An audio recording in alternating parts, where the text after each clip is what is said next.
Well, I guess that ended pretty prematurely. Hello and welcome, everybody. How's it going tonight? Uh, this is going to be a very spur of the moment kind of deal. We're kind of trying to fill in for Casey tonight. What I'm going to be talking about tonight is some of the craziness that has been going on my campus today. For those of you unaware, I'm a student at Colorado State University here, right up the road.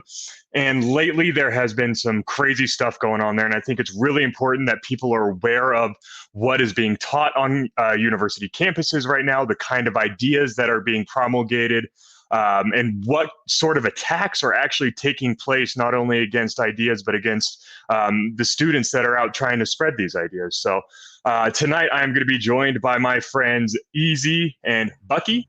As Bucky's the only one that's here, I'm going to bring him on. But how's it going, bud?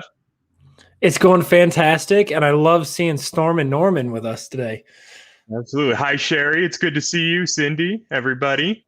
Thank you guys so much for coming in. Yeah, so I don't know, dude. You didn't go to college, so I don't know if you're really aware of how crazy colleges can get. I did live in Boulder, though. Yeah, you lived in Boulder, so that's close enough. In the dorms. Oh, how? Why? So because I had lots of girlfriends, Kevin. You were homeless. So you were homeless, and you were just I technically couch lived surfing in the dorms in I Boulder. technically lived in Fort Collins, but my girlfriend's roommates liked me, and I love to buy booze. Everybody knows I love to buy booze. So. Yeah, but you were basically a vagrant that was just picking on college girls to try to find a couch to sleep on at night. But yeah, so. And you know what I realized? That was news to me. You don't have to pay tuition to show up to classes. You can just show up to classes. Yeah, if it's a public university, you're allowed to audit classes to So it's I'm sure that you got a great education. I learned something profound that ended up causing me to leave Boulder. In a what was the name of the class? It starts with an A. It's like How to Weasel Your Way into People's Homes 101. Was that what it was? No, man, I was in this class and the professor was talking about how in monkey tribes, you will have female monkeys will find a nice guy, a beta male, to spend time with, and then so you're saying go get pregnant by the alpha male and trick the beta male into raising their kids. And eventually, I realized that this it's not over. These things are happening, guys. Is there little Buckies running around Boulder right now? Are they the ones with the pink hair and the face mask at 2 years old? Is that what this is? Unfortunately, gentlemen, I was the only supplier. Were you the only supplier of alcohol to the campus at that point? Or you probably was, but for real. Okay, so you know what? But you've experienced a college campus. What about you, Eric? Did you have to deal with a lot of that? Yeah. I did some community college. I did a little bit of university. Look, man, it was a different time when I was going there. I will say this is that definitely had a lot of progressive teachers who were instigating inappropriate conversations in subjects. Like one of my business class teachers was absolutely a political heathen. I will say that we did very little business instruction and a whole lot of looking at Aristotle and Plato and philosophical ideas that really had no place in a business class. Yeah, no, really, business doesn't even have a place in a business class. It's not a real major. It's not real. It's not a real college. Okay. But yeah, so the thing, what it comes down to is that we kind of have an idea of what a college campus is like. But the issue I want to talk about tonight is what is a university supposed to be for? What is the point of going to a university? And not talking about the STEM fields where there's a very clear idea of what's going on, talking about more what is the point of the liberal arts side of things? Why do all universities have a liberal arts department? And why is it that it seems to be that it's always the liberal arts that's where problems are taking place? And so first and foremost, America, like the university system at this point has been absolutely overrun by progressives, by Marxists, by people who absolutely detest the fundamental values of America, fundamental values that make America strong and important and special in this world.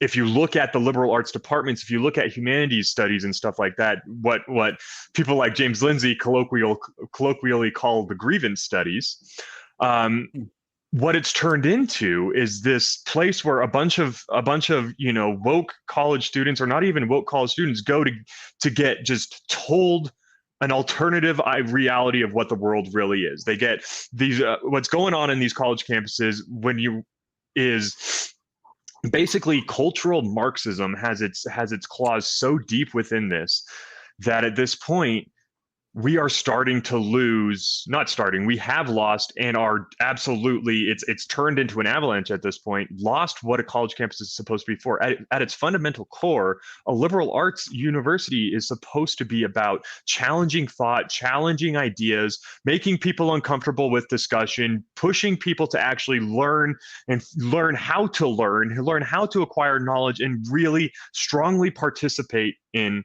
life as we know it. And we are losing this from our universities. A university, especially a liberal arts side, a philosopher like me, it used to be that philosophy was something good to learn, because if nothing else, it taught you how to think, how to be a critical thinker. And that is a skill that is applied very easily to everyday life. Being able to actually accurately critique things, being able to take in information and process it for what it is, and actually be able to pick it apart and dissect it. That is something we need to be able to do. Except when you look at a lot of these liberal arts schools, and I will say the philosophy department, not nearly as bad, but if you look at like grievance studies such as feminist theory, African theory, Native American, like all these race-based programs, all they're doing is filling kids' heads with very pernicious and destructive ideas about systemic racism, ideas about hate speech, about stuff like white privilege, white guilt. They are building up these incredibly divisive ideals. So can I interject real quick? Yes. Yeah, like one of the, so I think a lot of people equate this to the goalposts being moved by professors. I want to share an alternative perspective that is a little bit different. My mom was a college professor.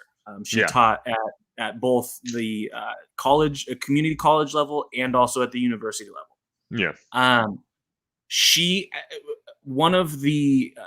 actually ended up leaving the community college because they were mandating that she cover topics inside of her writing classes that were topics that were traditionally not included in any sort of coursework or curriculum that she had written. Yeah. And I want to stress that point, because I think a lot of teachers are caught between the union, the university, and ultimately a paycheck. And I'll just kind of share to that experience is my mom was able to push back. She never was and never did participate as a union member. And so, there was a lot of threats, those kinds of things that came her way from them about her potential liability if she refused to teach those courses. She ended up leaving the community college over it. But it was something that, towards the end of her career as a professor, she absolutely felt pressure to cover topics that were, they were absolutely theory based, and they had no place in a writing or debate class unless it was an organic topic that had come up from a student written paper, not a topic to write on. Yeah. And so I just want to share that perspective, because I do think there is some inner workings between teachers unions and ultimately universities that compels people to teach these things. I'm assuming your mother taught a bit in the past. Things are a little bit different, and I noticed there are things I notice about the way teachers discuss certain things, where there's a bit of a divide between the older teachers and the younger teachers, right? So for those of you unaware, Yuri Bezmenov basically laid out how the KGB was going to use the university system to infiltrate and corrupt American society. And not going to get into that tonight because we're trying to keep this video at about 20-25 minutes. But what it comes down to is there are teachers. I remember my contemporary political theory class, or contemporary philosophical theory class, where we read Herbert Marcuse, Frantz Fanon, Piaget. We read a bunch of modern Foucault. It was all about a bunch of modern philosophers. And the thing is that luckily this was a summer class, and there was, out of the 9 students, 7 of us were at least reasonable, if not conservative, but definitely willing to push back. She had never heard the ideas that she was presenting challenged in the way we challenged it. And to her credit, she was very receptive of it. She really appreciated how much dialogue was going on. But the thing is she legitimately bought into stuff like Herbert Marcuse saying, you must be intolerant of tolerance if you actually want to make things work. And that is what the issue is. Critical race theory, at its core, basically posits that the narrative you're spun is actually a result of a meta-narrative. Now, I'm not going to get into all of that. They were all infiltrated in the 50s and 60s. It's just gotten worse since then. It's a compounding interest kind of deal. But anyways, I will just add, the California system is where my mom experienced this. So I just want people to understand how contextually correct that is. Yeah. But anyway, so you have this issue with critical race theory and that kind of stuff, and the intolerance of tolerance, because that is what sparked that idea. That messaging is what sparked a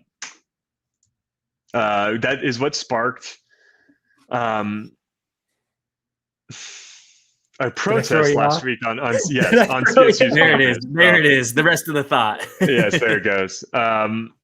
It started a protest last week on CSU's campus called Call Out CSU.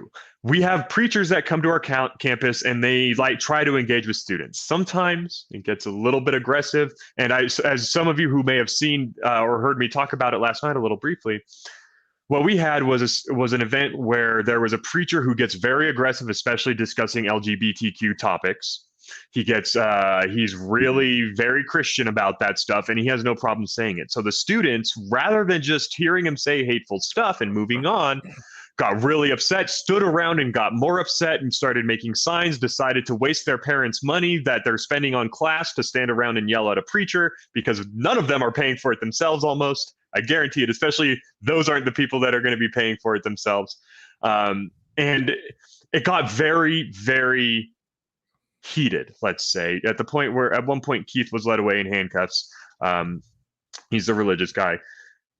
And rather than the students being like, well, we had a discussion, they decided that his very presence, even though they created a mob that had circled around him and said incredibly hateful things to him, he needed to be punished for what he said, even though they were also saying mean things, because what he said was against the LGBTQ community. So therefore, it's hate speech, it's wrong speech, it needs to be purged from the campus. And what spawned from that was this decently sized protest last week. But what also came from it was an email from the University of Colorado State, or the Colorado State University in Fort Collins president, Joyce McConnell, where she apologized for having to uphold the First Amendment, apologized for students who got their feelings hurt, made sure they knew that they were heard and loved, and that they're going to do something about it. Said, and I quote, "Sticks and stones may break my bones, but words may never hurt me," is not true. Words have violence. Words can be violent. So last week we had a protest that honestly went pretty well. It was just really funny listening to these kids. But what you notice above all is, there's signs that say hate speech isn't free speech. There is no such thing as free speech, or there is no such thing as, as fully free speech. Speech is only free so long as it doesn't offend me, kind of idea. And that is directly from Herbert Marcuse. If you read, I forget the name of the essay, but where he discusses the intolerance of tolerance, what it requires is for the tolerance-seeking people, the LGBTQ community, to be intolerant of everything that doesn't fit it. You must be intolerant if you want to get your way. You have to shut down the speech. And what came from Joyce McConnell telling everybody that words are violence is, yesterday, one of my chapter members was assaulted by a crazy person. And I know he was motivated by it because Can I just ask? We have some stuff that we're working out on the back end. We're gonna try and show it to you guys. We're waiting to get some specific instruction that I think will be very pertinent to this subject. But just know that it's gonna come eventually. Awesome. Well, in any case, right? It's the natural conclusion to rhetoric like this is people. When you say words are violence, you have to understand why there is a distinction between the two. Violence is an action. Violence is an action. It requires action. It requires you actually doing something to somebody. Words cannot be violence because I don't know how loud I would have to scream for my scream to actually cause you pain. But at that point, that's the only way it's violence, is if my scream actually, does stuff with the sonic barrier that actually hurts you, kind of deal. And the reason why that's important is because once you decide words are violence, the only time it is okay to use violence justifiably is if someone is using violence upon you. In this case, that means if someone says something mean and it hurts you, that hurt you feel is equivalent to someone punching you and should be responded to as such. So when this crazy person came up to the free speech wall, knocked it over, and said, "That's free speech, isn't it?" before going on a crazy rant, like walk around the plaza, he was eliciting the exact response that would be expected from what our university president put out. If you're going to promulgate the idea that words are violence, you're going to get violence in response to words. What happened after, as I didn't even notice he had come back. I was wrapped up in a conversation, and next thing I hear is a slap. I turn around and I see this stuff has started. And this guy, I looked at this person and he was mentally unwell to the point where, like, he was shaking. I had no idea what this person was about to do, because when you look into this person's eyes, you do not see any semblance of rationality or reason going on.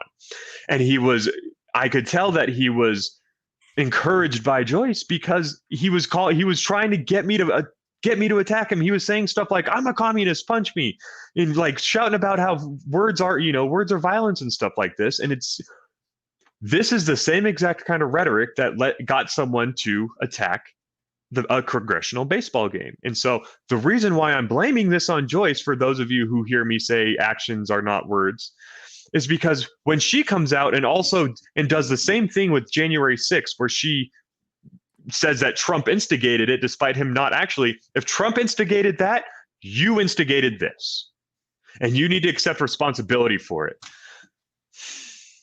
Thank you. Yes, this is important. Yeah. Yes. So one of the things that I want to address is, this is not just exclusive to college campuses. This is where it's happening, I think, in the most abrupt way. But this is happening in grocery stores. It's happening at your local church. It's literally it's impermeating every portion of your life at this point. Mm-hmm. And so one of the things that is interesting to me is, regardless of whether you're on a college campus or not, what we're seeing is I think, people instigating violence that they can then use as anecdotal evidence to support the argument that speech is violence, right? Yep. Oh yeah, 100%. And what happened to Kevin this week, I think, is a strong support of this person was clearly they felt tasked to bring the conversation from a conversation to an altercation. Yep. And the distinction can be very little. It can be very different depending on who you are. But one of the things that you've talked about is words being violence or equating to violence. No, it is the person's actions that come either before or afterwards. It doesn't matter. It is the person's actions that are physical in nature that are potentially harming. So me having a conversation with an individual, there is no violence there. Now, if I posture differently, if I square up my shoulders, and body language is potential. Everything. Right? Body language is everything. And it was like reading a fucking book with this guy. Jesus. What was insane is why I knew he was so crazy is because, like, I'm not a small dude. And he was scrawny. Like, at a point I was just like kind of pushing him with one hand, and he was throwing his entire weight against me, and I was just pushing him, like, but he was so unhinged that he was asking me to hurt him. He wasn't going to make it out of there without a ton of damage. And that's what he was willing to do to come after me, to get us. He was willing to get absolutely destroyed, if you will. The common person doesn't face violence, do they? What do you think of this? I think that's an interesting. I mean, most of us don't face violence ever, except for a couple times, and it's in those moments when you do, when when you're facing something like this. I don't remember the last time I had to do something like this, right? I've never had to do this at a tabling event before. I've never had to actually physically personally remove someone. But here's the thing. And of course, like, violence does solve nothing. Like, there was a reason why I didn't punch this kid. There's a reason I didn't tackle him. There's a reason I didn't draw my gun. It's because as soon as I arrived, he posed no threat. I just wanted him out of there. I tried to resolve it as peacefully as possible. But what I'm trying to get at is, this is a direct response to the rhetoric that the administration is putting out. It is a direct response to the rhetoric that teachers are putting out. And we, as the American people, need to be fighting this. These are publicly funded universities. They cannot and should not ever be apologizing for the First Amendment. A university is for you to get your ideas challenged and feel uncomfortable. That is what a university is for, especially in the liberal arts field. If you're in STEM and everything like that, it's different. You're learning an actual hard physical science kind of deal. But if you're in the liberal arts, you are there to be challenged. And if the university is not willing to be challenged and is not willing to stand up for the fundamental idea of freedom of speech, the very thing that makes universities possible in the first place, I don't see what we can do. And I know what's going on here. Joyce looks at the situation and she goes, well, the Turning Point people, they're usually not the ones getting violent in organizing rallies and stuff like that. It's the people on the left. I do not for a second think that this woman believes what she's saying. I think for a second, she's trying to make the political move of just getting people to shut the fuck up. And by doing so, by giving into the mob, she's fueling the mob. That's all she's doing here. She's looking at the mob and going, rather than take a stand against you and tell you guys, hey, what you got to learn how to do is, you're never going to get rid of the pain and suffering in your life. You've got to learn to overcome it. But rather than that, she's coddling them like little babies and be like, "Oh, don't worry." What happens when you capitulate to someone who's trying to use intimidation to get you to shut up? Is you embolden them to use it more. Yeah, you appease it temporarily, but you strengthen it in the long term. Exactly. And if we don't have free speech on college campuses, then they really can't be places of higher learning. No. Because higher learning means that you need to push the boundaries of what we know and what we think to be true. And in order to do that, you actually have to risk saying things that are offensive or saying things that are wrong. Yeah, it's that's the whole point of it. Yeah, I think like what you experienced this week is a small sample size, I think, of kind of the social aggression that we're seeing across the board, right? So, it's really interesting, and the reason I pulled this comment up is, where are people seeing free speech impacted in your personal life? Is we've had a slow progress to where we are now at a point where censorship is very real, right? It was kind of a dream dystopia a couple of years ago. I think one of the important parts to point out, I think, have you guys both seen the Evergreen documentary? Okay. So Evergreen University, Brett Weinstein. You're talking about Brett Weinstein? Yeah. Absolutely. Right. And so I'll reference that. Anybody who wants to go do a little research on it, I would encourage you to do so. It's a really deep dive into the psychology that is being used to allow students to take power and then force into the staffing and into the administrative end of the school that they must comply. And so the free speech impacting in your personal life, if it's not on campus, on a college campus, think about where you've been recently that you can't express your opinion out loud. Exactly. And I think it's really important. The part of the reason why I wanted to do this, because we're going to be wrapping up here. I got to go see my dad. But I got to go to the Asian market. Oh, yeah. The reason why I wanted to bring this up is because it used to be the case. And I remember hearing people say it. Oh, it's just happening on a college campus. It's just a college campus. It's not a big deal. They'll learn. They'll get out in the real world and learn. The problem is, as we are seeing from people, businesses everywhere, they will capitulate to get the 1% on Twitter to shut up. And because they continue to capitulate, as we have been saying, it is going to continue to advance throughout our everyday society. It is becoming unavoidable at this point. There's a lot of people in red states where maybe they haven't experienced it yet, but it's coming.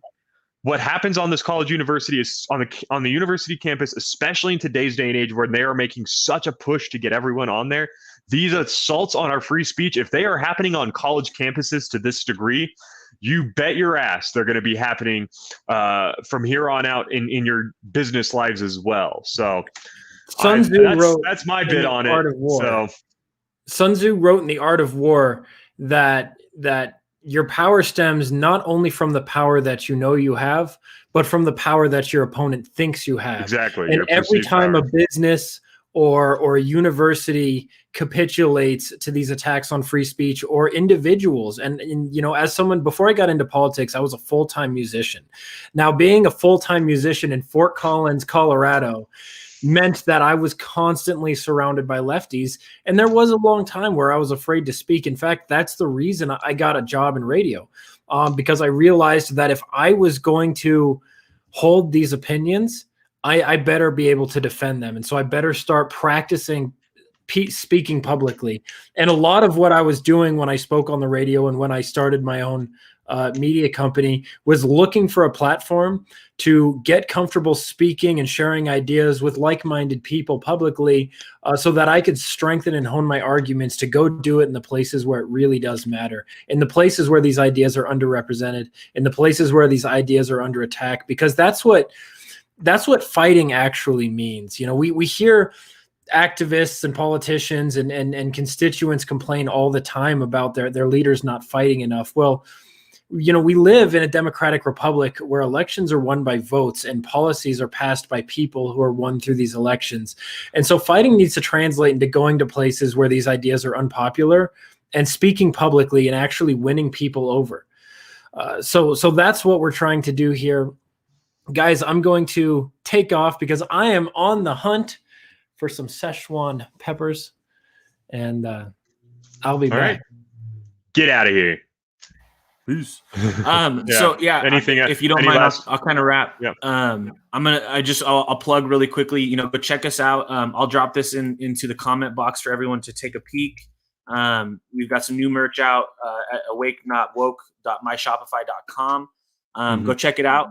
If in this vein of speaking about free speech, where it's getting ever more difficult to voice your opinion out loud and publicly, some of our merchandise can do that for you. You can make a statement, and I'll shamelessly plug that and just say, absolutely, we have opportunities, guys.